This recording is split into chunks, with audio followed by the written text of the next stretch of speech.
Olá, olá, olá. Muito boa noite, boa tarde ou bom dia, dependendo do horário que você estiver assistindo. A aula de hoje é realmente um desafio, porque o meu tema é uma descrição da aromaticidade e anti-aromaticidade pela teoria dos orbitais moleculares, nomenclatura de benzenos monossubstituídos e como o benzeno reage. Pois bem, o índice. Eu dividi essa aula em 3 partes. Primeiro, eu acho importante falar sobre o que é a teoria dos orbitais moleculares. No caso, eu vou fazer um breve resumo. Eu juro que eu tentei ser o mais breve possível. Após isso, vou falar sobre a aromaticidade e anti-aromaticidade pela teoria dos orbitais moleculares. E fechando, nós vamos falar sobre nomenclatura de benzenos monossubstituídos e como o benzeno reage.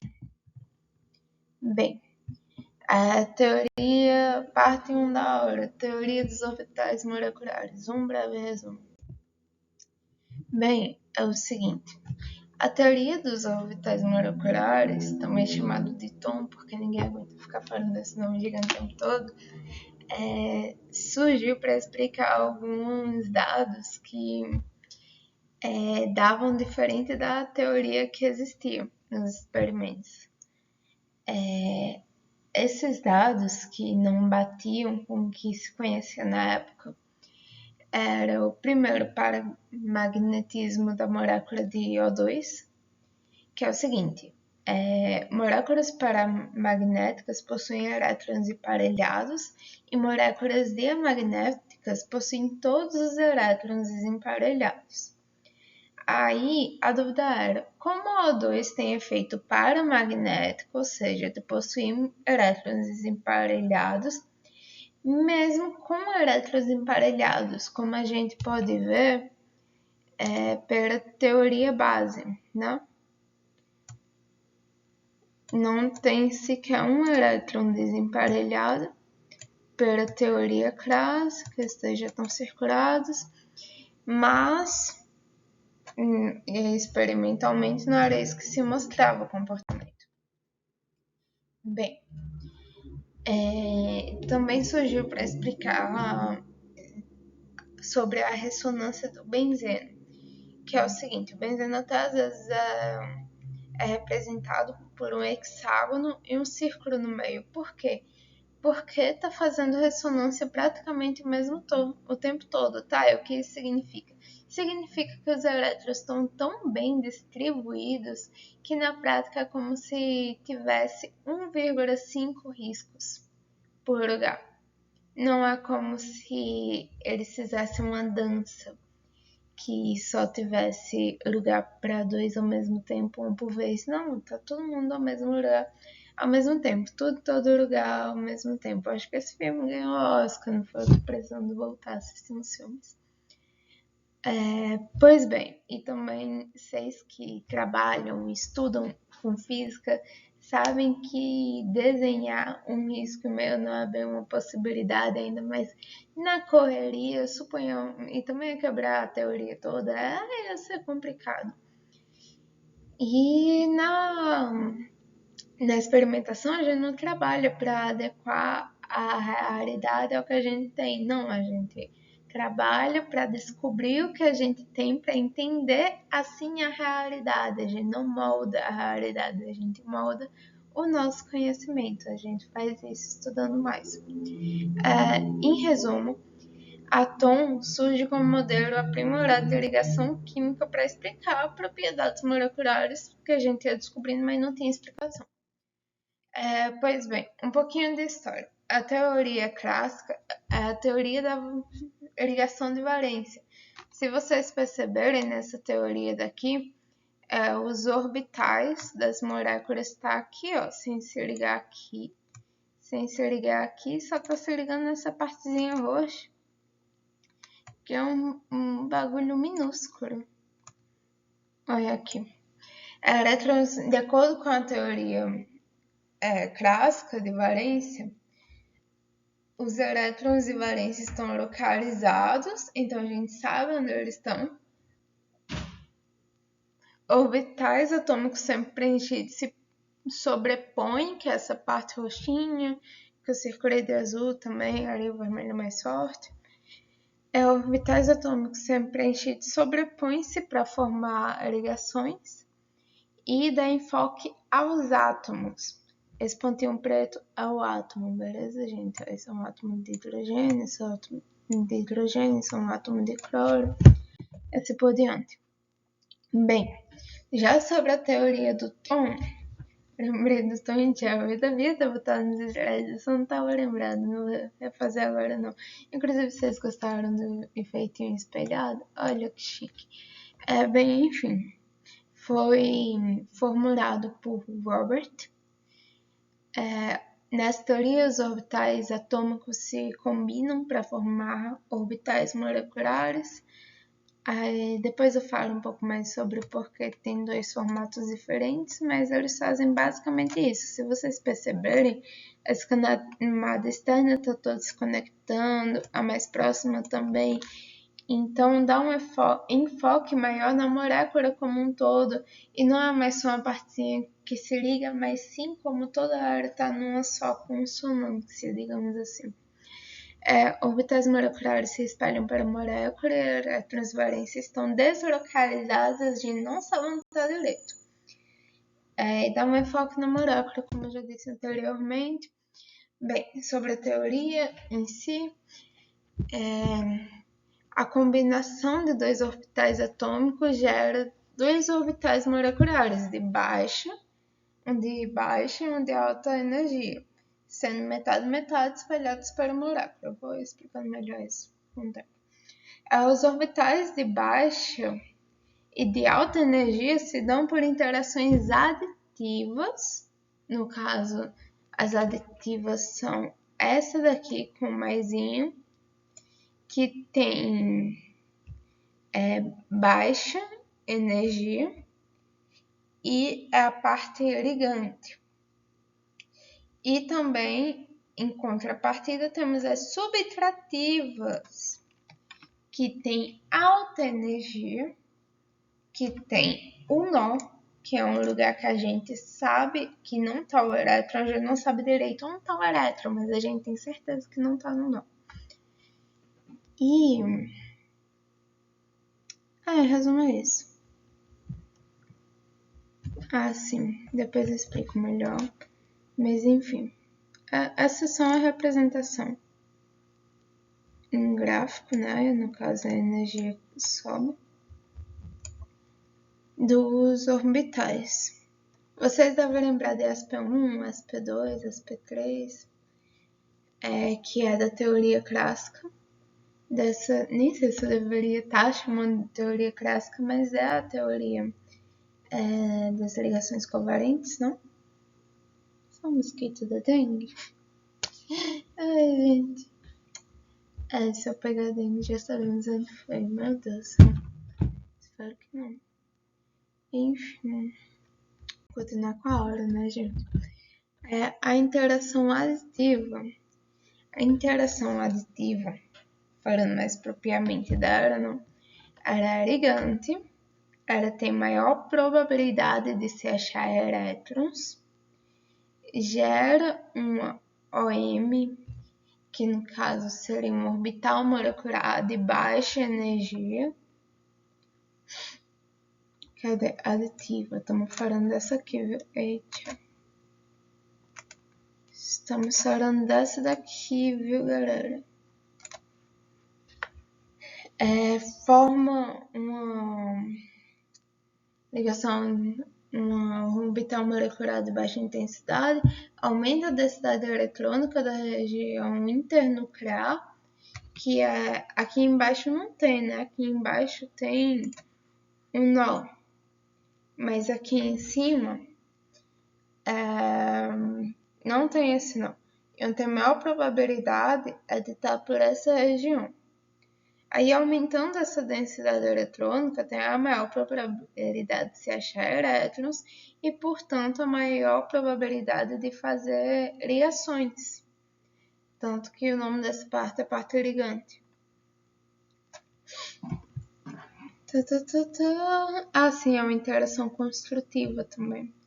Vocês já estudaram física, negócio de soma de onda, mas enfim, imagina que tem duas ondas que sozinhas elas são assim, ok?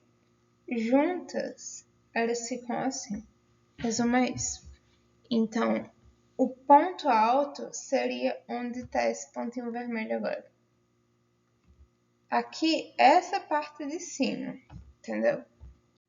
Falando sobre interações subtrativas, que no caso é essa parte de baixo, vai se formar um orbital molecular antirligante, mas por que ele vai ser antirligante? Eu já explico.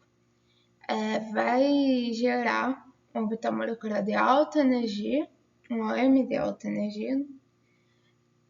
Esse orbital desestabiliza o sistema e tem uma interação destrutiva, ou seja, tá vendo essas duas moléculas aqui? Vamos supor que elas são de hidrogênio, ok? Tem duas moléculas de hidrogênio aqui, elas vão estar juntas e é como se uma estivesse tentando ir para cima e outra estivesse tentando ir para baixo. Sozinhas, um ataque está vindo para cima, outro ataque está vindo para baixo. Juntas, elas não saem do lugar. Basicamente é isso que acontece no nó. Então, o que acontece no nó? Nada. Não tem nem elétron. Como é que vai reagir sem elétron? É basicamente por causa disso que é o antirligante. É o antiligação, é um desestabilizador. Como é que vai se ligar se está tudo estabilizado? Um exemplo é o próprio que eu dei também, o hidrogênio molecular. E essa parte sem elétrons, que torna tudo um antirligante, no caso essa orbital molecular ser um antirligante, é esse nó.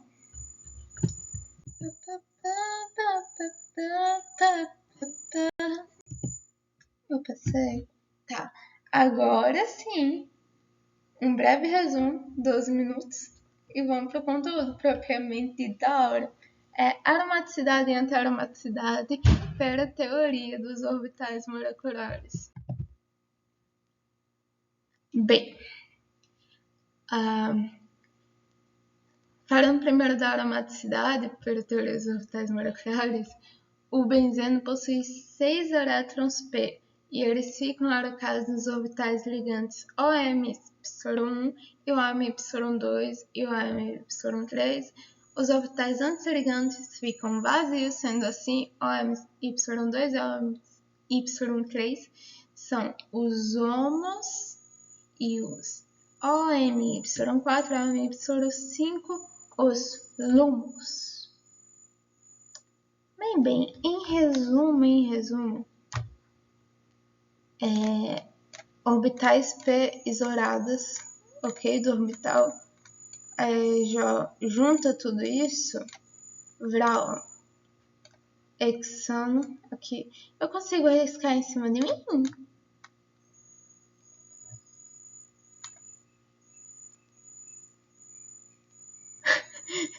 tá, voltando ao foco. Vão ter 2 elétrons aqui embaixo. E cadê os elétrons aqui de cima? É isso, gente. Basicamente é isso. A aromaticidade para teorias dos orbitais moleculares é assim que vai se comportar um composto aromático ou ao menos um hexano. Ok, anti-aromaticidade para a teoria dos orbitais moleculares. Um exemplo de anti-aromático é o ciclobutadieno. E o que esse nome difícil quer dizer? Em nomenclatura de um bicho bateu em mim, em nomenclatura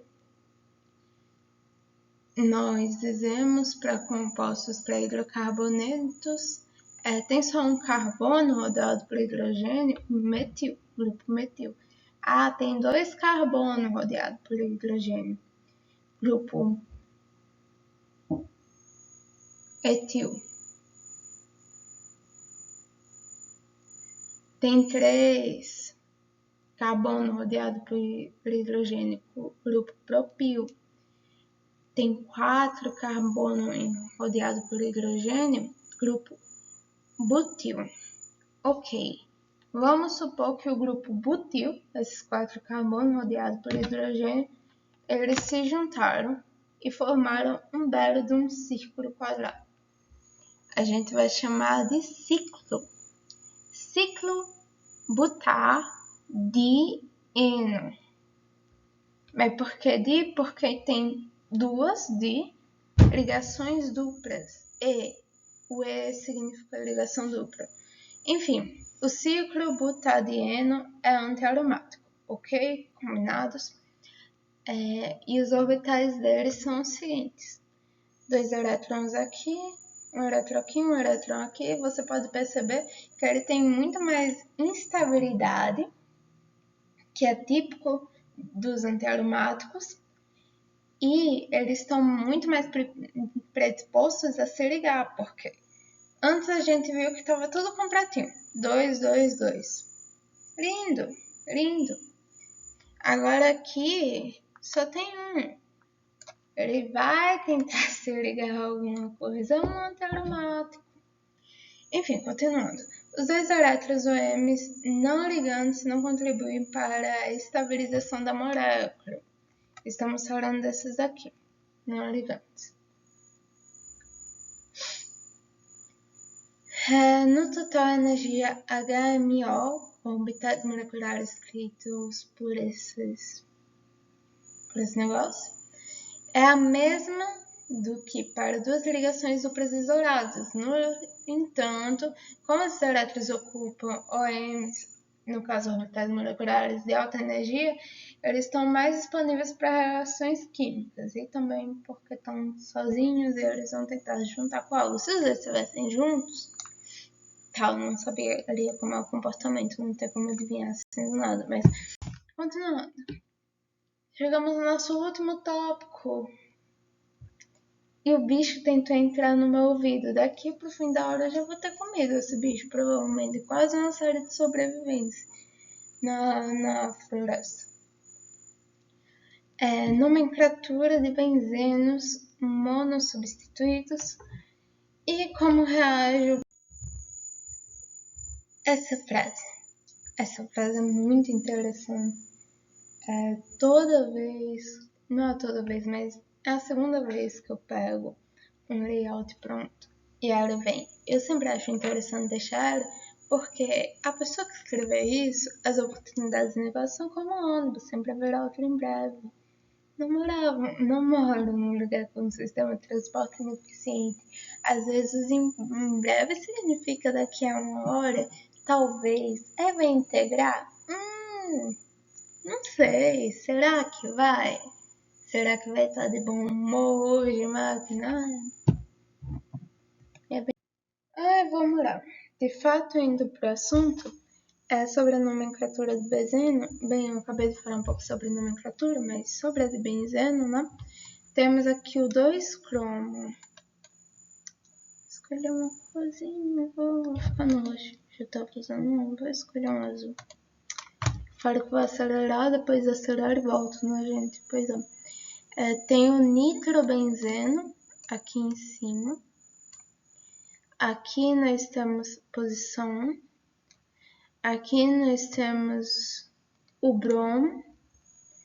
E aqui nós temos o cloro. Você pergunta por que não começa pelo 1? Porque é por ordem alfabética.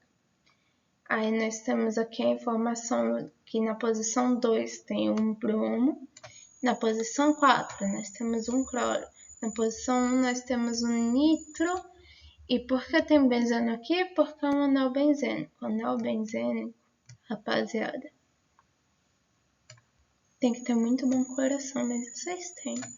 Olha, Isso é uma benzena. Vamos fingir que tem carbono aqui, ó. Pra ficar mais estático. Eba, benzenas. Vários benzenas. Tá, aqui tem 4 bromo. Vamos tentar adivinhar onde é 4 bromo. É aqui, gente. Boa, rapaz. Cloro. Ai, não, gente, desculpa. Tô cansada, galera. Tá. 1 cloro, 2 nitrobenzeno, 4 bromo. Beleza. 1 bromo, 4 cloro, 2 nitrobenzeno, lembrando da ordem alfabética. Aí nós temos aqui um grupo metil. 3, 4 é um dibromo. No caso 3 aqui, né, rapaz? Dibromo tolueno. Tolueno é o que eu desenhei aqui, mais um grupo metil. CO3. Aí nós temos o 2 bromo, 4 cloro, anilina, que adivinha só. A gente risca esse metil daqui e adiciona um NH2. Essa é a anilina, rapaz. E aqui é um 2-etil, 2-propil. O propil tá aqui. O etil tá aqui. Essa é a posição 3, essa é a posição 2. E o fenol é... Vou dar um tempinho para pensar, mas quando penso eu vou fazendo aqui. E tá bom que esse risco já vai me ser útil. Oxigênio, hidrogênio. Esse aqui é o grupo fenol, mas você tem que ter muito bom coração para notar isso. Ok, chegamos na parte final. Como o benzeno reage? Eu botei algumas reações do benzeno, mas se realmente fosse parar para falar de como o benzeno reage em todas as situações possíveis, menino, isso dá um semestre de aula e deve dar até mais. Bota em mestrado, doutorado, que esse negócio não acaba. Mas, de praxe, temos esse na tela. E como o vídeo está muito longo, eu vou fazer um encerramento. Obrigada por assistir. Obrigada à doutora Patrícia Beregon, que quase tudo que eu pesquiso, quase tudo sobre química orgânica, essa mulher estará com um PDF lindíssimo, completíssimo, com reações e tudo mais para o estudo. E também para o professor Leonardo Costa, que explica as teorias do orbital molecular como se não fosse um assunto de mestrado. O cara é bom demais. É quase como ver um vídeo do ensino médio, só que sobre teorias orbitais moleculares. É isso, rapaziada. Boa noite, bom dia, boa tarde. Tchau, tchau.